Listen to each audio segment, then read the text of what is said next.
The rope tightens and stops him mid-breath, not falling, not standing. Suspended in a position that has no safe version, his boots skating on a sloped ledge that keeps shedding dust. His harness pulling his hips sideways, his throat too dry to shout, while above him Mason freezes, staring at a sling that hasn't failed, hasn't slipped, hasn't broken. It's still there, wrapped neatly around a rock horn that has shifted just enough to turn solid into a lie. And in the heat haze, the wall feels closer than before, close enough to listen, as if waiting to see which of them moves first. July 26, 1988. Chimney Rock, Alpine Lakes Wilderness, Washington, USA. The morning warmth follows them higher than it should, clinging to the granite long after the trail ends. And when the rope tightens, it doesn't feel dramatic. It feels precise, final in a quiet way. Stopping Eli mid-movement on a slanted shelf that barely qualifies as a place to stand, his boots pressed against warm stone that keeps shedding dust, his harness pulling his weight sideways, every muscle working to stay exactly where he is, because even a small adjustment would travel straight through the rope and change everything. Eli keeps his breathing shallow, controlled, because deeper breaths pull his hips off balance. He tells Mason he's on a ledge and to move slowly, and Mason answers immediately, too immediately, which tells Eli his partner is already calculating, already seeing angles and loads and time, and above him Mason studies the sling again, noticing what he missed before. The rock horn hasn't failed. It has rotated just enough to change the direction of force, turning something solid into something uncertain, and uncertainty is harder to manage than a clear problem. They start naming facts instead of ideas. The heat is building faster than expected. The rock feels dry but dusty. Sweat is making friction unreliable. The ledge is sloping down and away. Eli's right calf is beginning to tremble from constant correction, not pain, just fatigue. The kind that creeps in quietly and steals precision. And Mason realizes that doing nothing is also an action, one that lets time work against them, tightening its grip without asking permission. Mason considers down climbing, considers adjusting the sling, considers shifting the belay, and each option collapses under its own risks the moment it's spoken, because the rope angle is wrong, the stance is poor, and touching the wrong piece could change the balance of the entire system. And when Eli feels a faint crumble under his left boot, not a slip, just a soft slide of grit, he freezes completely, holding his breath, because balance is the only thing keeping the situation contained. Mason chooses a move that feels small and careful. He places a second piece above him, a cam that isn't perfect, but offers a new direction of load. And when he clips it in, Eli feels the rope change tone, tightening differently, unfamiliar, which makes his stomach knot. But unfamiliar also means the system is evolving, and evolution is the only way out of a static trap. And as Eli blinks sweat from his eyes, he understands that the climb is no longer about reaching the top. It's about managing heat, time, muscle fatigue, and trust. One controlled decision at a time, with no easy way back. The rope no longer feels like a single object to Eli. It feels like a system that has moods, moments where it settles and moments where it resists. And he learns to read those moments the way you read weather by smell rather than sight, trusting small signals more than obvious ones, because obvious ones come too late. And above him Mason stays quiet longer than before. Not frozen, just listening, letting the rock respond to the new load, because stone doesn't answer immediately. It waits to see if you're serious, and Eli understands that waiting has become their main activity. Waiting without relaxing. Waiting without drifting, waiting while every muscle stays engaged just enough to avoid slipping into error. When Mason finally shifts, it isn't upward or downward. It's a careful sideways adjustment, a compromise move that changes the rope angle by degrees rather than feet, and Eli feels the pressure redistribute, easing one calf while loading the other, his body adapting in small calculations he doesn't consciously make, and for a moment it almost feels stable, which is dangerous because stability invites movement, and movement is exactly what the ledge won't tolerate. And when Eli tests that feeling with the smallest adjustment, A toe rotated, a heel lowered. The rock answers with a faint hiss of grit. Not a warning, not a threat. Just a reminder that tolerance here is measured in millimeters. They exchange information without emotion, Mason describing the cam's position, Eli reporting what the ledge is doing beneath his boots, and neither of them uses words like safe or good, because those words suggest an ending, and there is no ending yet, only continuation. And then the wind arrives, light and welcome at first, drying sweat, cooling skin, before it carries fine dust with it, peppering the ledge, subtly changing friction again, improving comfort while quietly reducing reliability. And Eli realizes the environment isn't escalating or calming. It's constantly rebalancing, forcing them to do the same. Time stretches, shadows shrink instead of growing, and Eli becomes aware of his water bottle, warm now, lighter than it should be. Dehydration creeping in without announcement, dulling precision rather than strength. And he tells Mason this because shared information is the only way to reduce pressure. And Mason responds by committing further sideways, choosing a stance that feels awkward but aligns the system just enough to hold. And when everything settles and nothing shifts, Eli exhales fully for the first time in a long while, knowing this isn't resolution, only permission to continue. And continuation here is both relief and a deeper entanglement in the problem they're trying to outthink. The longer they hold the position, the more Eli understands that stillness isn't neutral. It drains him in ways movement never did. His calves burning not from effort, but from restraint. His hands stiffening where sweat dries and leaves salt behind. And he realizes that if they wait much longer, the problem won't announce itself. It will simply show up as clumsiness, a delayed reaction, a misjudged shift. So when Mason finally speaks again, suggesting a controlled transfer of weight that might give Eli a flatter stance, Eli knows this is the moment where they either change something on purpose or let the situation change them. They don't rush it, they talk through every step, Mason describing exactly how much load he can take, Eli explaining which part of the ledge feels least hostile, and when they begin, the rope responds immediately, tightening in pulses rather than smoothly, like it's resisting being told what to do. And Eli focuses on one sensation at a time, the edge under his right boot, the pull at his harness, the angle of his hips, breaking the movement into fragments small enough to control. Because control here doesn't come from strength, it comes from sequencing. For a moment it works. The pressure shifts just enough that Eli can stand more squarely, his calves easing, his breathing deepening, and the relief is real enough to be dangerous, because relief invites confidence, and confidence invites speed.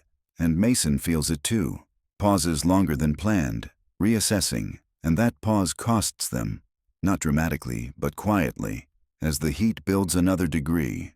Sweat returns to Eli's palms, and the rope settles into a new groove against the rock, a position that feels stable, but also harder to undo. Eli notices the change first, the way reversing the move now would require more effort than completing it, the way options narrow once weight commits, and he says it out loud, not accusing, just stating a fact, and Mason understands immediately that they've traded flexibility for comfort, a fair exchange only if nothing else goes wrong. And the mountain has already shown them it doesn't need to do anything dramatic to complicate matters. They hold there, testing the new balance, listening, feeling, and when nothing shifts, Mason commits further, adjusting the system to match the new reality, locking in what was meant to be temporary, and Eli feels the finality of that decision settle through the rope, through his stance, through the awareness that backing out is no longer simple. And as the wind drops and the air goes still again, Eli realizes that they haven't escaped the trap. They've just moved to a deeper part of it, one that feels safer right up until it demands something they can't easily give. The new position holds, and that's what unsettles Eli most, because nothing about it feels earned. The rope resting against the rock at an angle that seems too cooperative, his boots planted on a section of granite that hasn't complained yet, and the silence stretches long enough for doubt to grow teeth. So he keeps scanning his body for changes. The way his left foot has gone slightly numb from being pinned. The way his shoulders are tightening as compensation. Small shifts that don't matter yet but will, given enough time. And above him, Mason stays braced, aware that comfort is temporary currency and they've already spent some of it. They begin to consider the next step not as movement, but as endurance. How long Eli can hold this stance, how much water remains, how much heat the rock will store before it starts giving it back aggressively. And when Eli finally lifts his bottle to drink, the water tastes flat and warm, offering no relief, only necessity. And he forces himself to take measured sips, knowing that drinking too fast steals time later, while drinking too little steals precision now. And Mason listens, counting seconds between swallows, recalculating again, because even hydration has become a variable that changes the plan. The wind doesn't return. Instead, the air grows heavier, pressing in, making sweat linger instead of evaporating. And Eli feels the rope shift almost imperceptibly as Mason adjusts his stance to rest one leg. A sensible move that nonetheless sends a warning through the system, reminding them how interconnected every decision is. And Eli responds by tightening his core, redistributing weight, accepting a new kind of discomfort so the larger structure can remain stable. They talk less now, not because there's nothing to say, but because attention has narrowed, both of them operating in a quieter, more deliberate mode. And that's when Mason notices something he didn't want to see, a faint line of shadow above and to the right. Not cloud cover yet, just a subtle dimming that suggests the sun's angle is shifting in a way that will soon change temperatures unevenly across the wall, cooling some holds while others remain hot, creating gradients that make friction unpredictable. And he tells Eli this calmly, because panic would change nothing, but information might. Eli processes that and feels a strange mix of relief and tension. Relief that time is moving, tension that movement brings new problems. And as they sit with that knowledge, neither moving nor retreating, the mountain seems to settle into a waiting posture. Not hostile, not helpful, simply present. And Eli understands that the next decision won't be forced by drama or urgency. It will be forced by accumulation, by the slow stacking of small disadvantages. And when that moment comes, they'll have to act not because it's the best option, but because it's the last one that still feels controllable. The moment arrives without ceremony, no sudden noise, no visible shift. Just a quiet realization that holding this position is no longer neutral. Eli feels it first in his hands, the way his grip starts to feel delayed, like commands are traveling a longer distance than before. And he knows that delay will only grow, not reverse. So when Mason suggests a change, not upward, not downward, but a partial reset of the system to regain flexibility, Eli understands what it costs. Effort now in exchange for options later. And effort is the one resource they've been trying not to spend. They prepare carefully, speaking more than they have in the last hour, naming each step, each pause. Mason explaining where the rope will tighten and where it will slacken. Eli describing how far he can shift before the ledge reacts. And when they begin, the movement is slow enough to feel unreal, weight transferring in increments too small to see, only to feel. And the rope answers with resistance, not refusal, but a stiffness that demands patience. And Eli concentrates on keeping his breathing even, because uneven breath translates into uneven balance, and uneven balance is how small problems announce themselves. Halfway through the adjustment, the wall offers a reminder, not a warning exactly, more like feedback. A faint vibration through the rock as Mason's foot settles into a stance that looks solid, but isn't settled yet. And Eli freezes instantly, holding everything in place, because stopping mid-move is dangerous, but continuing blindly is worse. And the seconds stretch, muscles burning not from exertion but from restraint. Until the vibration fades, the system quiets, and they both release a fraction of tension, not enough to relax, just enough to continue. When the reset finally completes, nothing dramatic happens, no surge of relief, just a subtle widening of possibilities. The rope sitting in a position that can be changed again if needed. Eli's stance slightly less forgiving but more honest. And Mason settles back, reassessing the wall above with fresh eyes, and they both understand that they've traded comfort for adaptability, a choice that won't feel good immediately, but might matter later, when later arrives carrying problems they can't yet see. And as they sit in that new balance, listening to the quiet heat and the distant wind far below, Eli realizes that survival here isn't about escaping the situation. It's about staying capable of responding when the next demand arrives, because it always does. The reset buys them options, but it also exposes something Eli had managed not to think about: how tired his forearms have become, not aching, just unreliable, as if strength now arrives in short bursts rather than a steady line. And he tests this quietly, flexing fingers one at a time, feeling the delay between intent and response, while Mason studies the wall above with a patience that looks calm, but is really discipline, because rushing would mean committing to a line they haven't earned yet, and waiting too long would let fatigue make that decision for them.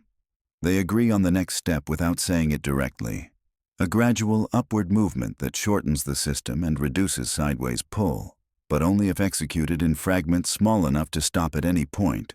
And when Mason starts, Eli becomes the anchor in the truest sense, absorbing information through the rope, translating Mason's progress into adjustments of his own stance, tightening his core, relaxing one calf to load the other, constantly renegotiating balance, and the wall responds with indifference, which is almost worse than resistance, because indifference gives no clues. Halfway through the sequence, something changes again, not with the rope or the rock, but with Eli's perception. The heat has dulled edges, softened contrasts, and he realizes that his sense of slope is no longer precise, that what feels level may not be. And he says this immediately, because hesitation here would turn into error later, and Mason stops where he is, locked into a position that isn't comfortable but is sustainable, and they sit with that admission, both understanding that mental fatigue has entered the equation, quietly, without asking. They adjust the plan again, simplifying it, fewer steps, fewer variables, accepting inefficiency to preserve clarity, and when they move, it's slower than before, almost painstaking. But the system responds better, the rope settling into a cleaner line, the pressure redistributing in a way that feels honest. And when Mason finally reaches a stance that allows him to stop fully, Eli feels a shift that isn't relief but confirmation. Something has changed in their favor, not enough to celebrate, just enough to continue with intention rather than desperation. As they pause there, suspended between what they've solved and what still waits, Eli notices that his breathing has found a rhythm again, shallow but steady.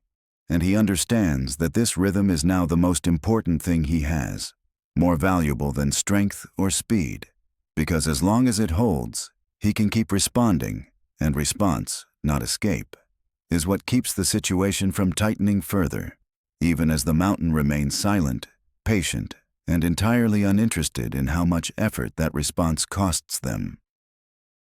The higher Mason settles, the more the system shortens, and that should make things simpler. But Eli feels the opposite. The reduction in slack means every adjustment carries more consequence, less room to absorb error, and he becomes acutely aware of how precisely he has to exist. Not leaning, not resting, just inhabiting a narrow balance where his weight is accepted but not forgiven. And when Mason signals that he's secure enough to pause, Eli doesn't rush to change anything. He stays exactly where he is, letting the rope prove that this configuration can hold for more than a moment. They talk again, quietly, but more than before, reassessing what has changed, what hasn't. Mason describing the stance above, better than expected but not generous. Eli reporting that his legs feel steadier but less tolerant of surprise. And together they realize that the next phase will require Eli to move deliberately into a position that looks worse before it feels better. A section of rock that slopes more aggressively but offers a cleaner line for the rope. And that kind of move is hard not because it's complex, but because it asks you to give up the illusion of safety you've been building. They prepare for it longer than they prepared for anything else, rehearsing the movement in words, breaking it down until there's nothing left to interpret. And when Eli finally starts, he does it without hesitation. Not because he's confident, but because hesitation would fragment the motion, and the wall answers immediately. Dust whispering under his boot as he commits weight to the new stance, his core tightening to compensate, his breathing flattening into a rhythm that feels borrowed rather than chosen, and for several long seconds everything feels worse, steeper, less secure, exactly as expected. Then, slowly, the rope aligns, pressure redistributes, and the system settles into a configuration that feels cleaner, harsher, but more honest. And Eli recognizes that honesty instantly, the way the rock stops pretending to be comfortable and starts being predictable instead. And as Mason adjusts above to match the new line, both of them understand that this was a threshold, not an escape, but a necessary passage, the kind that costs you confidence up front and pays it back later in smaller, more reliable increments. And as they hold there, sweat drying, muscles recalibrating, it becomes clear that the mountain hasn't loosened its grip. It has simply allowed them to find a position where effort turns into information rather than panic. And that shift, subtle as it is, changes everything that comes next. The new alignment changes how time feels, not faster, not slower, but segmented, as if each minute now has a texture Eli can feel in his legs and shoulders. And he realizes that this is the first moment since the slip where the situation feels defined rather than reactive. Not safer, just clearer. And clarity brings its own pressure, because now every choice is visible, and Mason uses that clarity to point out something Eli can't see from below. A narrow sequence above that could allow Mason to build a more reliable stance, but only if Eli can hold exactly where he is for several more minutes without drifting, without compensating, without letting fatigue rewrite the plan. Eli commits to that stillness, not by freezing, but by making micro-adjustments continuously, trading effort between muscle groups before any single one can fail him. And as he does, he becomes aware of a new sensation, a dull heaviness behind his eyes. The heat finally reaching him in a way that's harder to manage, and he forces himself to blink, to refocus on concrete details, the seam in the rock, the edge of the ledge, the rope's shadow. Because abstraction is dangerous here. Abstraction lets discomfort turn into something bigger than it is. Above, Mason moves carefully, slower than before, testing each hold longer than necessary, because necessary has shifted. And Eli feels each movement not as motion but as redistribution, pressure migrating through the system like a slow tide, and there's a moment, brief but sharp, when the rope loads unexpectedly, not violently, just enough to spike Eli's awareness, and he tightens instinctively, holding the line steady, absorbing the change, and Mason pauses immediately, acknowledging it without words, because trust here is measured in response time, not reassurance. When Mason finally reaches the stance he was aiming for, there's no celebration, only assessment. The stance is better, but not generous, reliable, but not forgiving. And they both know it won't solve everything, but it will allow the next sequence to exist, and that matters, because existence is progress now. And as they pause again, Eli notices that the wall has cooled slightly where shadows have crept in, altering friction once more, not improving it, just changing it. And he understands that the mountain isn't repeating itself. It's evolving, forcing them to stay alert, forcing them to adapt again and again. And as he steadies his breathing and waits for Mason's next instruction, he realizes that the most difficult part isn't the exposure or the fatigue. It's maintaining attention when nothing dramatic is happening, because that's when mistakes feel justified. And justification is the one thing they cannot afford. The improved stance gives Mason something new to work with, not freedom, but leverage. And leverage changes the kind of mistakes you worry about. Less about sudden shifts, more about cumulative ones. So he begins building the next phase slowly, shortening the system another fraction, bringing Eli closer into a configuration that will eventually require him to move again. And Eli listens to this plan with a tight focus, because moving now will feel very different than before. The angle's steeper, the margin thinner, and he tests his body quietly, rolling his shoulders, flexing his fingers, noting which sensations answer immediately and which lag behind, because lag is information, and information here is the difference between deliberate action and reaction. When the moment comes, Eli doesn't look up or down. He looks at one specific feature in the rock, a faint ripple in the granite that offers just enough texture to engage, and he commits to it fully, transferring weight with no hesitation, because partial commitment would smear uncertainty across the entire system, and the rope tightens cleanly without vibration, which surprises him, and that surprise almost distracts him, because clean responses feel like permission, and permission can trick you into doing more than you planned. But Eli resists that urge, holds the position, waits for Mason's confirmation before allowing himself to adjust further.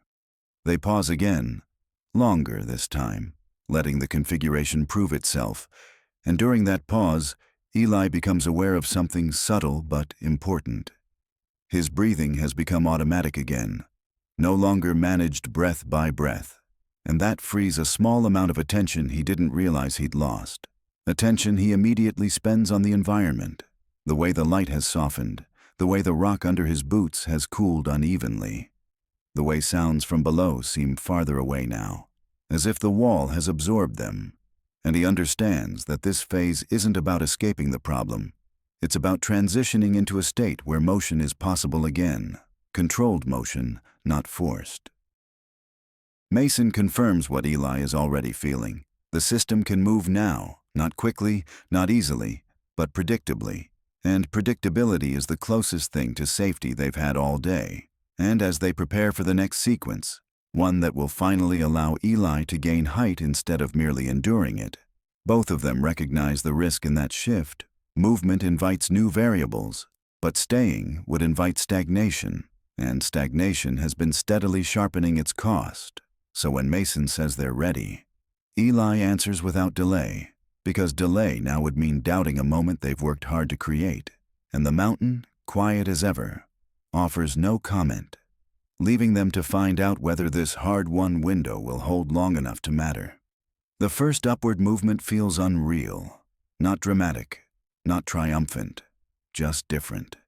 Eli lifting himself into a space that had been theoretical for hours, and his body resists at first, confused by the change in role, no longer only holding but advancing, and he moves exactly as planned. No faster, no slower, committing fully to each placement before allowing the next, because this isn't progress in the usual sense. It's a transfer from endurance to motion, and motion carries its own kind of risk, especially now, when fatigue has smoothed his instincts and made everything feel slightly farther away than it is.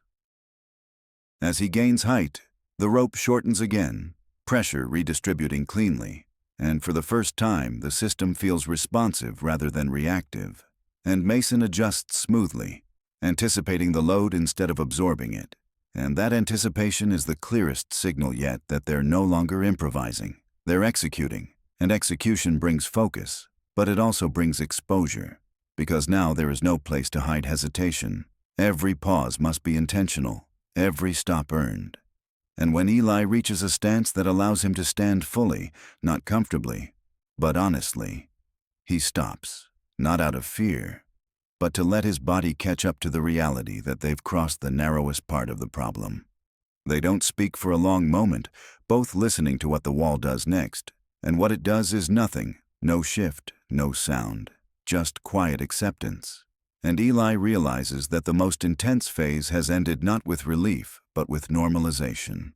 The danger receding into something manageable rather than disappearing, and that subtlety almost unnerves him, because it would be easy to mistake this for resolution. But Mason's voice cuts through that thought, steady, precise, outlining the remaining steps. Fewer now, simpler, but still demanding attention, and Eli answers just as steadily, because steadiness is the only appropriate response. As they continue upward together, The wall no longer feels like a trap, but it also doesn't feel conquered. It feels like a space they've negotiated passage through, one decision at a time, and Eli understands that what will stay with him isn't the height or the heat or the hours suspended. It's the awareness of how close complexity can grow from something small, how quickly normal conditions can become consuming, and how survival, real survival, isn't about dramatic moments, but about the discipline to stay precise when nothing is forcing you to be, and when they finally move beyond the section that held them for so long. There's no celebration, only a shared understanding that the day has changed them quietly, permanently, in ways that won't announce themselves until much later, when another decision asks for the same level of care. If you enjoyed this story, subscribe to read more survival stories.